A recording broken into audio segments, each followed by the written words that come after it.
East London, England. Scarred for life by the person she thought was a friend for life. 21-year-old Naomi Oni has undergone a series of skin grafts after acid was thrown over her just over a year ago. You don't see it on the CCTV, but you do see the moments before. Dressed in the niqab she bought for the attack is Naomi's former friend, Mary Conye, walking up the station steps while Naomi walks away, completely unaware of her friend and a grudge about to be settled. The haunting memory of a woman in a niqab will forever linger in Naomi Oni's mind. It was on December 29th, 2012 that her life changed irrevocably. As she walked home from work, she sensed a figure following her. Her unease turned into fear as she felt the presence drawing closer. And then, without warning, the acid hit her face with searing intensity. Naomi recalls the moment vividly, the cold eyes of the veiled figure staring into hers before the splash of acid and the burning sensation that left her gasping for air. She ran for her life, screaming for help as she reached her front door. It wasn't until her mother opened it that she realized the full extent of her injuries. The media was captivated by this shocking story, an acid attack targeting a young Victoria's Secret sales assistant. But as details emerged, doubts began to surface. Reports revealed that Naomi had researched acid attacks prior to the incident. Was this truly an act of violence or a desperate cry for attention gone wrong? Acid attacks have become increasingly prevalent in recent years, used by criminals for various purposes, including robbery and revenge. From delivery drivers to young club goers, many have fallen victim to this gruesome weapon. But on that fateful night in 2012, as Naomi made her way home from work, just days after Christmas, acid attacks were still considered rare. Little did she know that a black-clad woman was waiting to strike near her Dagenham home. And so begins the investigation into this heinous crime, one that would uncover chilling details about both victim and perpetrator. Was justice served, or was there more to the story? Only time would tell. Welcome to No Tears for Black Girls, a true crime podcast written and produced by award-winning author John Reedburg. Make sure to hit that subscribe button on our YouTube channel and follow us on all social media platforms. You can also download our episodes on the Alive Podcast app or stream them from your preferred platform. Get ready to hold your breath as we dive into the depths of darkness. Let's begin. My face was black. My eyes were swollen. I was terrified. This interview was recorded just over a month after the attack. At that time, she was unaware that the person who had done this to her was her friend. That person failed. Whatever their aim was, they failed. And God has given me a life for a reason.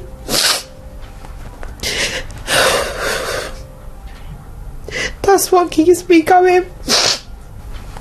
The fact that the defendant was a friend really adds to the terrible nature of this incident, that someone that you would regard as a friend that could actually do this to you really is very chilling, I think. Naomi's face still bears the scars of a brutal acid attack 11 years later. In an exclusive interview for a BBC documentary, she recalls the horror of her once beautiful face melting under the corrosive liquid. But despite this traumatic experience, Naomi has found it in her heart to forgive her attacker, a former friend consumed by envy. However, she still views them as callous and vindictive, while her romantic relationships have been affected. Her boyfriend at the time distanced himself during her recovery, revealing his shallow nature. And even after regaining her sight, Naomi had to come to terms with her new reflection and contemplate taking her own life. Swathed in bandages, she also grappled with the mystery of why she was targeted. As the beloved only child of a single mother with albinism, Naomi had never been wayward or troublesome before this senseless attack. But in the end, She chose to survive and use her story to bring awareness to the fatal consequences of acid attacks. Naomi's world was shattered when she became the victim of a vicious attack. She had it all: a loving family, a promising career as a makeup artist, and a devoted boyfriend. But on that fateful night in December 2012, everything changed. As she worked her shift, little did she know that someone was watching her every move.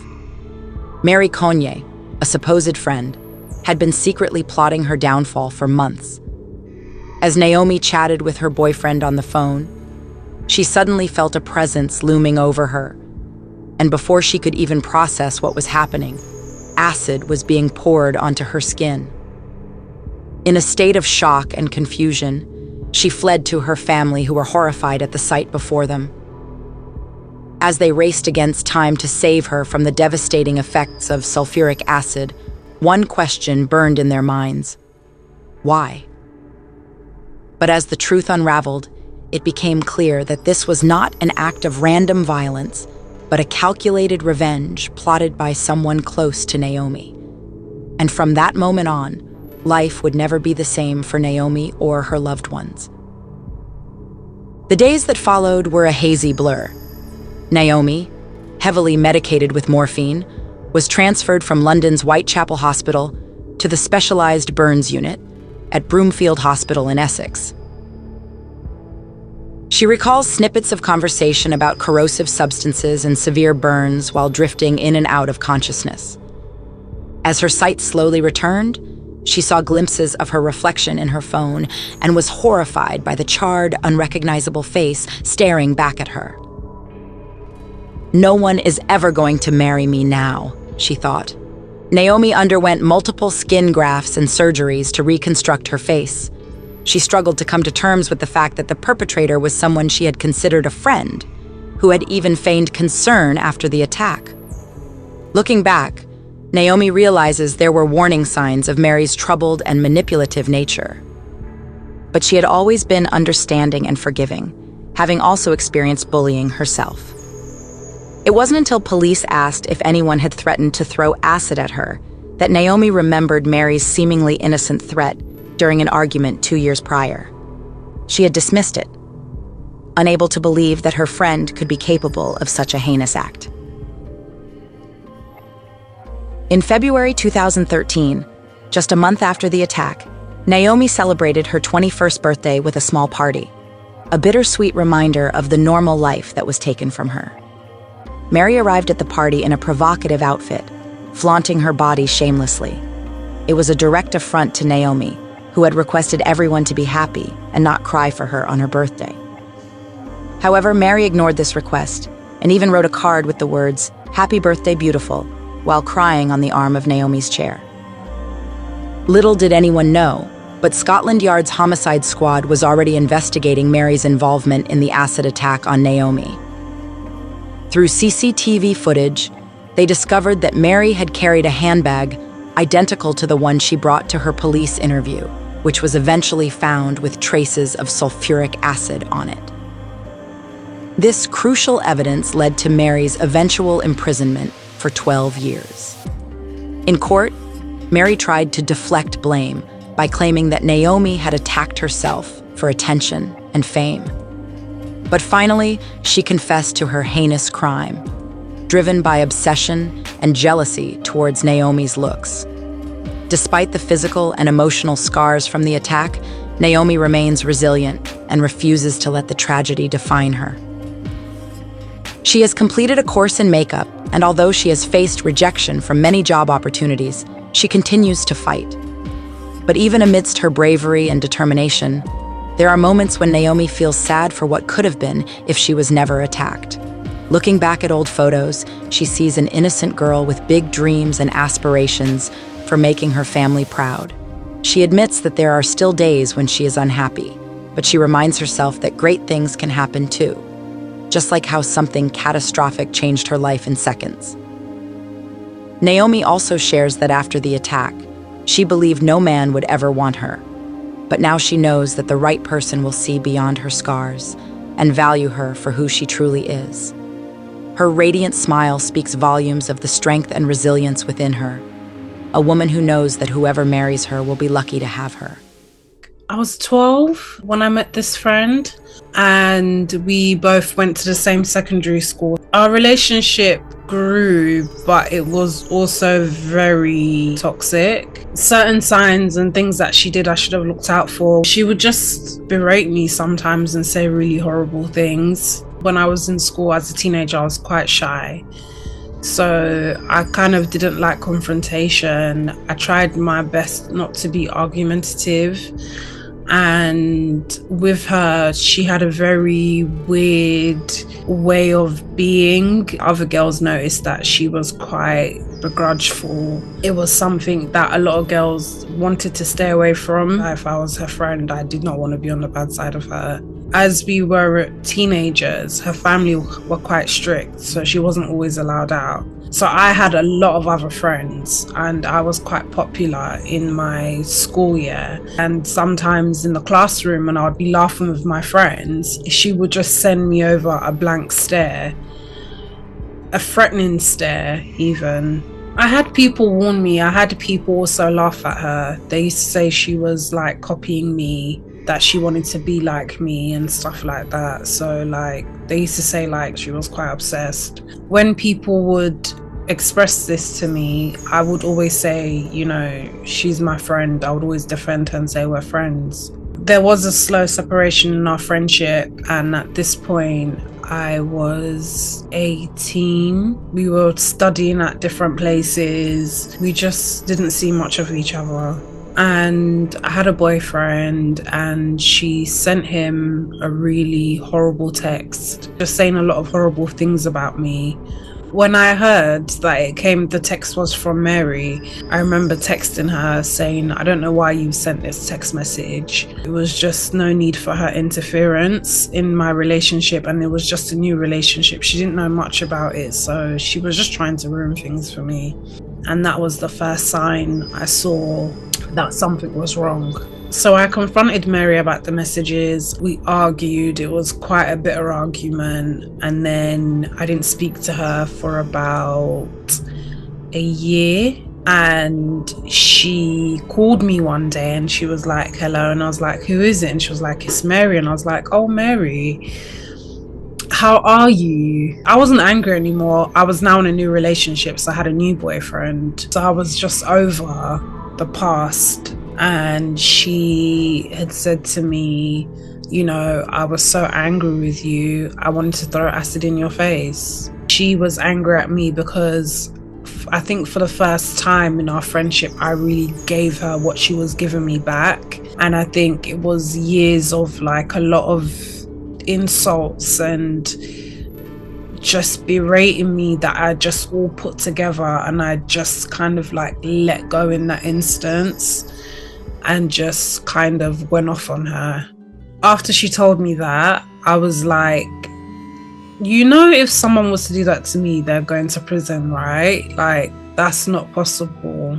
And she was just like, you know, oh, you know, she was just joking, that she didn't really mean it. And then we went on to just kind of say sorry to each other, forgive each other, and like move on. She came to see me one day, actually, when I was working in Victoria's Secret in Stratford, Westfields. I was kind of becoming again really popular, and I had my boyfriend. So the day that it happened, I was getting ready for work. I had a late shift. I remember going to Stratford and just feeling like, oh, the day's gonna be short, it's gonna be over and done with, and before you know it, I'll be back home. And then on my way home, as I was getting off the bus to cross the road to go home, I was on the phone to my boyfriend while I was on the bus.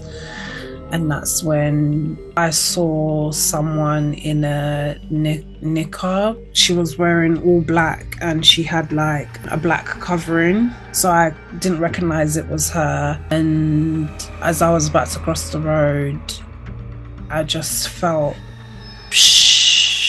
a huge splash. And I was screaming. I remember I was screaming. My skin was burning. I still have the scars here obviously on my face, some on my chest. I just remember running to my door, screaming. And then my mum opened the door and I just saw the whole house, my whole family's face just dropped. I remember running upstairs, taking off my lashes, taking off my clothes, having to go in the bath. My godmother had to rinse me, throw so much water on me. My mum was calling the ambulance. My cousins were all around me in the bathroom, put her in the bath, throw water on her. And I remember I was just shivering, making noises, just like, who would do this to me? Am I ugly? No one's ever gonna marry me. I'm ugly now. No one's ever gonna marry me. The ambulance came and I was rushed straight to the hospital. I just remember being sat down on a wheelchair and then on a chair, and them having to pour this huge shower of cold water on me, freezing cold, as my flesh is literally being burnt. I was in the hospital for a month. I had to have surgeries on my face. So the first layer, my skin had been burnt 3rd degree. So they had to take off all the burnt skin and replace it with skin from my thigh and put it on my face and put it on my scars. The acid had burnt my eyelids, so it had got into both my eyes and burnt off this eyelid, and I had to have skin from behind my ear removed to create an eyelid. Initially, I thought someone was out to kill me. So while I was in hospital, I was feeling like I just missed a lucky shot. I was very lucky to be alive. So I'm just gonna troop this through until we find out who did it. At the time, I didn't know who had done it. I didn't know who it was until the police had told me that Mary was the one underneath the niqab. Basically, the bag she wore that day, she brought to the police station when being questioned, and from there on they searched her home and found evidence that it was her. I had left the hospital, and when I found out that it was Mary that had done it, I basically couldn't eat and speak for about 3 days. I was in such shock, in utter shock. I couldn't say anything. Mary was sentenced to 12 years and she had to do 6. So she's out now. When I found out it was her, it shocked me because after the attack, I had a surprise birthday party for my 21st birthday. So my ex-boyfriend threw me a surprise birthday party. I, at the time, had no eyelids. I could barely walk because of my skin graft, but I went. And Mary showed up, knowing that she was the one that had done it. Mary showed up. At this point, I didn't know that she was there, and she was there pretending to cry. And I was rubbing her back saying, "Don't worry, I'll be okay, don't cry." I finally connected the dots and I realized that she really meant what she said and she did it. So I can only wonder what was going through her mind. She obviously was very jealous of me, which was something that I didn't really pick up on. I didn't notice. I just thought she's kind of outlandish with everyone. So this is just her kind of personality. And then obviously when all said and done and she did what she did, I was like, oh wow, she was really, really, really jealous. This is the ultimate betrayal. I used makeup as a way to move on. It really helped me just restore the essence of myself and that importance of I'm still here. I've had to have countless surgeries. I've had to have countless help with, doctors and nurses in terms of my health, my mental health, and trying to stay positive and be positive. It gets hard. It still is quite hard. Every day is a different day, and every day brings something else. So at the moment, I am still recovering. I've done a makeup course and just how to do hair and media makeup, how to do fashion and photography, camouflage, body painting, stuff like that. It was really, really exciting. I would love to have my own makeup line. That is my goal. I've learned so much over the years from doing my own makeup as being a burn survivor, and it's something that I would love to share with others. I'm learning that we all have insecurities, we all have problems, we all have things that were hurdles we're trying to overcome, and to just keep going and keep striving and take each day as it comes. There's going to be bad days, there's going to be good days, and just make sure you have someone to speak to when you do feel down, and when you feel good, make sure you uplift others too. And I guess I'm having a good day, so I hope this message uplifts somebody. I really do hope so. I share my story because I think it's a powerful story, and it's a story for me about survival and having to survive in this world, being a young Black woman and being a burn survivor, and having to deal with day-to-day situations, people staring. In the past, it was people making comments, just having to get through day-to-day life, even just with me, myself, and I, like my health. And you know, your health is your wealth, and I just want people to take care of themselves. I want other burn survivors to keep telling their stories, and I love listening to them. They empower me and I hope my story empowers them too, and everybody else. I have forgiven Mary for what she's done. I just want to move on with my life and be the best that I can be. My advice for anyone that's at a low point from being a burn survivor is to just look at your scars and understand that you have overcome so much and you will keep overcoming, and that God has something planned, especially for us burn survivors, especially where everything is so physical. I think it's a great way to be able to tell your story, but not just tell your story, but have people feel it with you. They can see the scars, and scars are beautiful. I've had to learn that my scars are beautiful, and burn survivor scars are beautiful, and I've had to see the beauty in these scars. The beauty definitely is within the beholder. Thank you for tuning in to No Tears for Black Girls, now a part of the Alive Podcast Network, the first Black female-owned and operated network dedicated to amplifying Black voices. If you enjoyed this episode, please show your support by following us on the Alive Podcast app, available on both iPhone and Android. You can also stay connected with us on social media and YouTube at No Tears for Black Girls, or on X at No Tears for BG. Remember to stay loved, stay blessed, and stay safe. Until next time.